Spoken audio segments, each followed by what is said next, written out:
we're going to look at the proof that the angle at the centre of a circle is double the angle at the circumference of the circle as long as they're subtended by the same arc. Okay, so they're kind of pulled away from the same arc. I'm using those words because they're sometimes used in the exam. Okay, right, well we're going to start here by, I'm going to call the one at the centre B, because it's a mystery and we don't know what it is, and A, and we're going to try and get a relationship between the two. Okay, so we're going to start the same way as I did in the other proof. We're going to split an angle using a radius. So this is our angle A here. I'm going to split it down there by using a radius to the centre. Okay, now I don't know what the two pieces are. I've just split that into. They don't have to be the same size. So I'm going to call this size X and the other side here is going to be Y. Okay, they don't have to be the same. And if you've drawn the angle at the centre in an awkward spot, it'll be more obvious that they'll be different. Okay, right, now if we can find out what this angle at the centre is and what that angle at the centre is, then we know all of those, including our B, will add up to 360. Okay, now because we drew a radius, this is a radius as well, isn't it? So these are the same, which means we have an isosceles triangle there.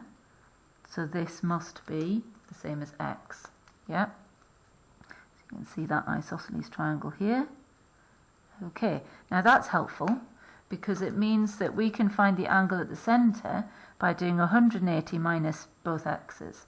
So 180 minus 2x.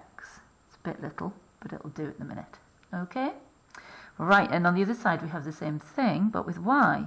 So this radius is the same length as that radius, because it's the same for the whole circle.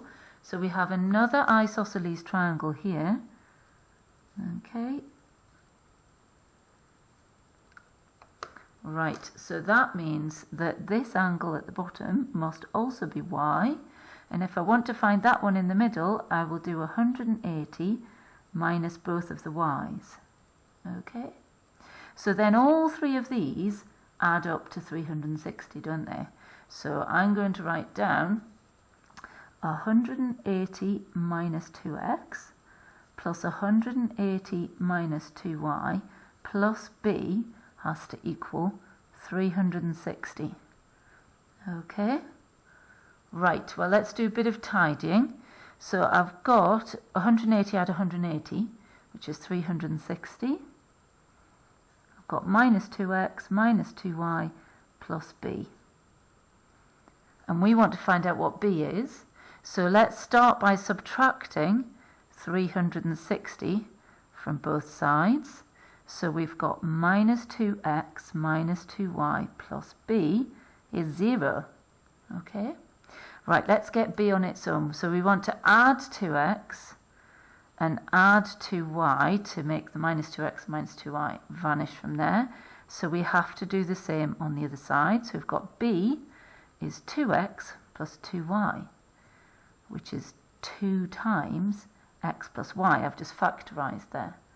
But we know that x plus y is a, so b is equal to 2 times a. So we've just proved that the angle at the centre is 2 times the angle at the circumference subtended by the same arc.